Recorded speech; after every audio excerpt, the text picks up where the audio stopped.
ओम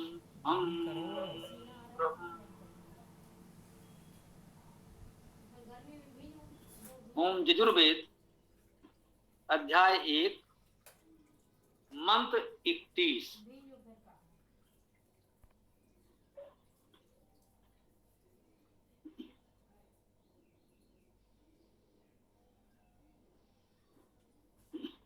ओम सवितुः त्वा प्रसवे उत्पुनामि अक्षद्रेण पवित्रेण सूर्यस्य रश्मिभिः। सवितुः वा प्रसवे उत्पुनामि अच्छिद्रेण पवित्रेण सूर्यस्य रश्मिभिः। तेजो असि शुक्रम असि अमृतम असि धाम नाम असि। प्रियम देवानाम अनाधृष्टम देवयजनम असि।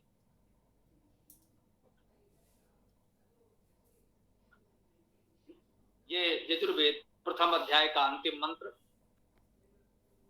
भाषा की दृष्टि से तो सरल है।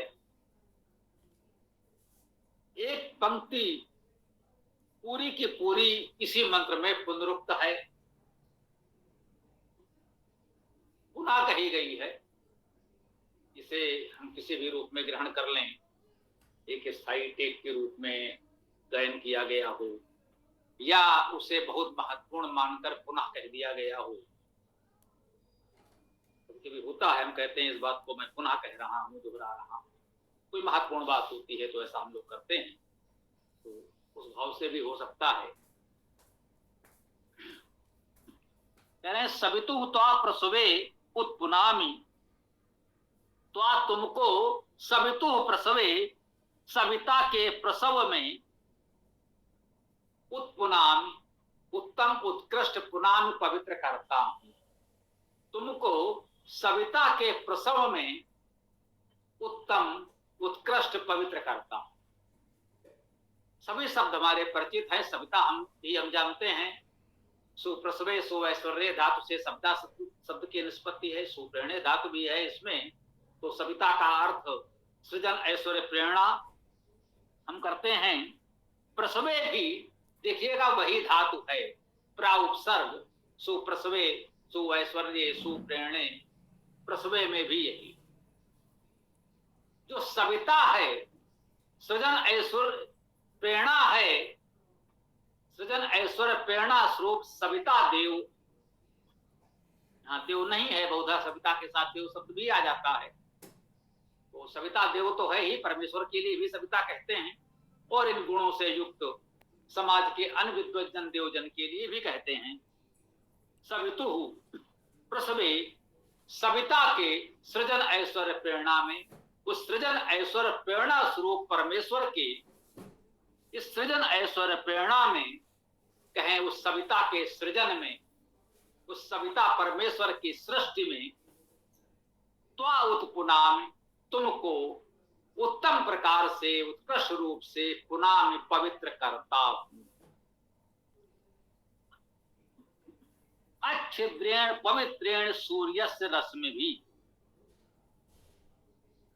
शब्द की दृष्टि से सरल है, महत्वपूर्ण बात कही गई है। देखिए, अच्छिद्रेण, अच्छिद्र द्वारा, इस सब में यहां तृतीया विभक्ति आ रही है।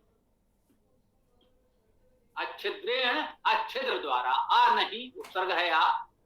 छिद्र, अच्छिद्र जिसमें छिद्र ना हो, छिद्र रहित, उसके द्वारा, छिद्र रहित द्वारा, निर्दोष द्वारा कह सकते हैं, जो छिद्र रहित है अर्थात निर्दोष है। पवित्रेण, पवित्र द्वारा, जो पवित्र है। अच्छिद्रेण पवित्रेण, अच्छिद्र पवित्र द्वारा, छिद्र रहित निर्दोष पवित्र द्वारा, सूर्यस्य रश्मिभिः। सूर्यस्य, सूर्य के, सूर्य का षष्ठी एक वचन, सूर्य का रश्मिभिः तृतीया बहुवचन, रश्मियों द्वारा। ध्यान दीजिएगा, सूर्य से एक वचन में है, षष्ठी एक वचन सूर्य से। सूर्य तो एक है, रश्मि भी ये बहुवचन है, उसकी रश्मियां अनेक हैं, सूर्य एक है। कह रहे हैं अच्छिद्रेण पवित्रेण, उस अच्छिद्र, छिद्र रहित, दोष रहित, पवित्र सूर्य की रश्मियों द्वारा तुमको सविता के सृजन में, इस सविता के सृष्टि में उत्पुनाम उत्तम उत्कृष्ट रूप से पवित्र करता हूं। इसी बात को पुनः दोहराया गया है। सवितु वह प्रसवे उत्पुनाम अच्छिद्रेण पवित्रेण सूर्य रश्मि भी। इसमें केवल इतना है, प्रथम पंक्ति में त्वा था, उसके स्थान पर यहां वह है। वह में बहुवचन भी होता है, त्वा में केवल एक वचन होता है। ये अंतर मान लें। पहले कहा मैं तुमको उत्कृष्टता से पवित्र करता हूं, फिर कह रहे हैं तुम सब लोगों को पवित्र करता। पहले तुम स्वयं पवित्र हो लो, फिर सबको पवित्र बनाओ। जब तक स्वयं पवित्र नहीं होगे तो दूसरे को कैसे पवित्र बनाओगे? तो कह रहे हैं कि पहले मैं तुम्हें पवित्र करता हूं, फिर तुम्हारे साथ साथ सबको पवित्र करता हूं। इससे हमें प्रेरणा यही ग्रहण करनी है कि पहले तो हम स्वयं पवित्र हो लें, फिर उस पवित्रता से हम सबको पवित्र बनाएं। एक बात। दूसरा कहा है अच्छिद्रेण पवित्रेण सूर्य रश्मि भी। इस सूर्य की रश्मियों के द्वारा, सूर्य की अच्छिद्र छिद्र रहित निर्दोष पवित्र रश्मियों के द्वारा तुमको पवित्र करता हूं। ये सूर्य की रश्मियां, सूर्य की किरणें जो आ रही हैं, वे निर्दोष हैं, अच्छिद्र हैं। इन किरणों में कोई क्या छिद्र करेगा? इसमें क्या कोई दोष हो सकता है? संभव ही नहीं है। इन किरणों में कोई मलिनता हो सकती है? हो ही नहीं सकती। तो सूर्य की इन अच्छिद्र पवित्र रश्मियों के द्वारा सूर्य की रश्मियां सदा सर्वदा पवित्र हैं। उनके अपवित्र होने का तो कोई कारण हो ही नहीं सकता। वे पवित्र हैं और सबको पवित्र करती हैं। सूर्य की रश्मियों से हम सबको पवित्रता प्राप्त होती है। जो कुछ कह सकते हैं अपवित्र है, सूर्य की रश्मियों के प्रभाव से अपवित्रता दूर होती है और पवित्र हो जाते हैं। इसका भाव समझें। जिन घरों में, जिन कोठरियों में सूर्य की रश्मियां नहीं पहुंचती, वहां अपवित्रता किसी रूप में पनपती है। हानिकारक शीलन कीटाणुओं के रूप में, अन्य अनेक प्रकार के कह सकते हैं मलिनता के रूप में, और जहां आवाज रूप से सूर्य की रश्मियां पहुंच रही हैं, यदि हमारे आपके कक्ष में, निवास में सूर्य की रश्मियां आ रही हैं, तो घर पवित्र होगा। अर्थात ऐसे दोषों से, मलिनता से स्वतः मुक्त हो जाएगा। इसका ये अर्थ नहीं है कि वहां कोई धूल आदि नहीं आएंगे, हमें कोई सफाई स्वच्छता की आवश्यकता नहीं है। जो हमें करना है वो तो हम करेंगे ही। जो हमारे द्वारा मलिनता उत्पन्न होगी उसे तो हम स्वच्छ करेंगे ही। परंतु यह प्राकृतिक भाव से पूरी तरह सत्य है। यदि वो सूर्य की रश्मियों से वंचित रहेगा तो आप देखेंगे अनेक प्रकार के ऐसे मलिनताएं, हानिकारक स्थितियां वहां उत्पन्न हो जाती हैं, जो हमारे स्वास्थ्य के लिए हानिकारक होती हैं, घातक होती हैं। तो ये सूर्य की रश्मियों का हमारे जीवन के स्वास्थ्य पर पड़ने वाले प्रभाव का भी उत्तम वर्णन है। कह रहे हैं सूर्य की रश्मियों से तुम्हें पवित्र करता हूं। धूप का सेवन करने की भी चिकित्सक आपको परामर्श देते हैं। सूर्य किरण चिकित्सा भी प्रचलित है। ये भी हमारे चिकित्सा का, आयुर्वेद का एक अंग है कि सूर्य की किरणों से शरीर के दोष दुर्गुणों को दूर किया जाता है, उपचार किया जाता है, रोगों से मुक्त किया जाता है। तो इन सूर्य की पवित्र किरणों से हम अनेक इस प्रकार की मलिनता को, दोषों को, रोग दोष दुर्गुणों को दूर कर सकते हैं, मलिनता को दूर कर सकते हैं। हाँ, अब उसका कहाँ, कितना, कैसे उपयोग करना है, ये आपका विवेक है, अनुभव है, शोध है। ऐसा नहीं कि अब ग्रीष्म ऋतु है और आप मध्याह्न में सूर्य के सामने बैठ गए और उसकी ओर देखने और लगे कि भाई सूर्य की पवित्र किरणों से हम पवित्र हो रहे हैं। तो यही कहते हैं कि अत्र सर्वत्र वर्जयेत, अधिकता हो जाएगी तो वो हानिकारक भी हो सकता है। इसका एक सिद्धांत समझ लें, जिससे भी लाभ होता है उससे हानि हो सकती है यदि अतिरेक हो जाए। जो भोजन बहुत उत्तम आपके स्वास्थ्य के लिए लाभदायक है, यदि उसका भी अतिरेक हो जाए, बहुत अधिक मात्रा में ग्रहण करें, निरंतर करें, तो वो हानिकारक हो जाता है। कोई फल जो हमारे स्वास्थ्य के लिए बहुत लाभदायक है, यदि हम केवल कहें कि नहीं अब यही फल हमें करना ग्रहण करना है, सबका परित्याग कर दें, तो हो सकता है वही हमारे लिए हानिकारक हो जाए। ऐसा आयुर्वेद की पुस्तकों में हमने पढ़ा। कहा कि भाई किसी ने सुन लिया कि ये फल बहुत लाभदायक है और सब कुछ छोड़कर वैद्य जी के परिवार में थे, तो उन्होंने बस एक फल खाना प्रारंभ कर दिया। कुछ समय बाद उनकी स्थिति दयनीय हो गई। जब वैद्य जी को पता चला कारण क्या है, पूछा तो पता चला कि ये दीर्घकाल से ये प्रयोग कर रहे हैं। तो वैद्य जी ने कहा कि फिर धीरे धीरे हम उनको सामान्य भोजन पर लाए और स्वास्थ्य लाभ हो पाया।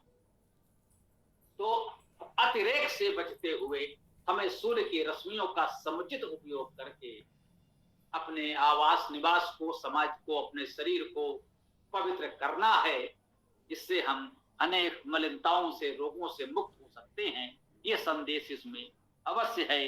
ध्यान दीजिए, आगे कह रहे हैं, तेजो असि, तुम तेज स्वरूप हो। हाँ, तुम तेज हो। शुक्रम असि, तुम शुक्र हो। तेज का भाव तो हम लोग समझ रहे हैं। ये तेज धातु भी है, तीक्ष्ण करना, चमकना, चमकाना, और तेज धातु भी है, उसका अर्थ है पालन करना। तो तेज से सामान्यतः हम लोग चमकने, दीप्त होने, प्रकाश का भाव ग्रहण करते हैं। तेज धातु का अर्थ पालन करना भी है, वो भी ग्रहण कर लें तो अच्छी बात है। तेजोवसी, तुम प्रकाश स्वरूप हो, तेज स्वरूप हो, पालन करने वाले हो। और शुक्रम असि, शुक्रम में शुच धातु, इसका अर्थ ही है पावन होना, पवित्र होना, शुद्ध होना। शुक्रम असि, तुम शुद्ध पवित्र हो, सबको शुद्ध पवित्र करने वाले हो। अमृतम असि, तुम अमृत हो। ध्यान दीजिए, हम कहते हैं वेद मंत्रों में मुख्य अर्थ आध्यात्मिक है। मुख्य बात तो परमेश्वर को संबोधित करना है, यही आध्यात्मिक अर्थ है। मुख्य लक्ष्यार्थ तो परमेश्वर ही है। कह रहे अमृतम असि, तुम अमृत हो। अमृत तो केवल परमेश्वर है। से सुच में जो भी जन्मा है एक दिन उसे मरना है। अमृत स्वरूप, अमृत तत्व तो केवल वही परमेश्वर है। जो जन्मा नहीं तो मरेगा भी नहीं, जिसका जन्म नहीं हुआ उसकी मृत्यु नहीं होगी, और जिसका जन्म होता है उसकी मृत्यु भी होती है। वो चाहे अल्प काल में हो या बहुत दीर्घ काल में हो। तुम कहते हैं एक दिन हम आप प्राणी क्या, इस पृथ्वी को भी मरना है, एक दिन इस सूर्य को भी मरना है। मृत्यु तो सबकी होनी है। हाँ, ये दीर्घ जीवी हैं, करोड़ों अरबों खरबों वर्ष तक जीवित रहेंगे, परंतु एक दिन चूंकि इनका भी जन्म हुआ है, इसलिए एक दिन मृत्यु तो होनी ही है। अमृत तत्व, वह अमर तत्व, अमृत केवल और केवल परमेश्वर है। तो स्पष्ट है, यहाँ मुख्य संबोधन तो उसी को किया गया है। हाँ, भावनात्मक रूप से हम कह सकते हैं कि वही अमृत तत्व हम में, आप में है। तो उस प्रकार से कह सकते हैं कि तुम तो अमृत स्वरूप हो। उस स्वरूप को ध्यान करो, समझो। जो हम कहते हैं उसकी एक लौकिक प्रेरणा, जो समाज के वेद उपासक है, जो परमेश्वर के उपासक है, उन दिव्य जनों को भी हम संबोधित करते हैं। तो वहां यही कह सकते हैं कि तुम में भी वही अमृत तत्व व्याप्त है। उस अमरता का अनुभव करो तो अपने आप का महत्व समझो और दीनता, मलिनता से बच सकोगे। तो कह रहे हैं तेजो असि, शुक्रम असि, अमृतम असि, धाम नाम असि। धाम नाम वाले हो, तुम्हारा तो नाम ही धाम है। तो धाम का अर्थ क्या हुआ? धारण करना। धा धातु का अर्थ धारण करना। जैसे हमने कहा क्रिय धातु से कर्म बना, करना। ध्री धातु से धर्म बना, वही धा धातु से भी धाम बना। तो धर्म और धाम का अर्थ समानार्थी हो गया एक प्रकार से। धारण करना, व्यवहार में हम कहते हैं धाम, सामान्यता कहते हैं जो लोगों को धारण करे। सामान्यता हम लोग स्थान भवन आदि को धाम कहते हैं। तो धाम नाम, तुम धाम नाम वाले हो, हे परमेश्वर तुम्हारा एक नाम धाम भी है। इतने नाम तो गिना दिए, तेजो असी, शुक्रम असी, अमृतम असी, और अंत में धाम नाम असी, तुम्हारा एक नाम धाम भी है। तुम सबको धारण करने वाले हो, हमको भी धारण करो। ये स्वाभाविक है हमारी भावना, नहीं लिखा है, लेकिन इसी भाव से तो हम ये स्तुति कर रहे हैं। प्रियम देवानाम अनाधृष्टम देव यजनम असि, और क्या हो, प्रियम देवानाम, देवों के प्रिय हो। देवानाम षष्ठी बहुवचन, देवों के प्रिय हो। अनाधृष्टम, अनाधृष्ट हो, जिससे कोई धृष्टता नहीं कर सकता। अन उपसर्ग नहीं के अर्थ में, आ उपसर्ग सम्यक समन्ता के अर्थ में। दृष्ट, अन आदृष्ट, जिससे कोई धृष्टता नहीं कर सकता, उस परमेश्वर से धृष्टता कौन करेगा।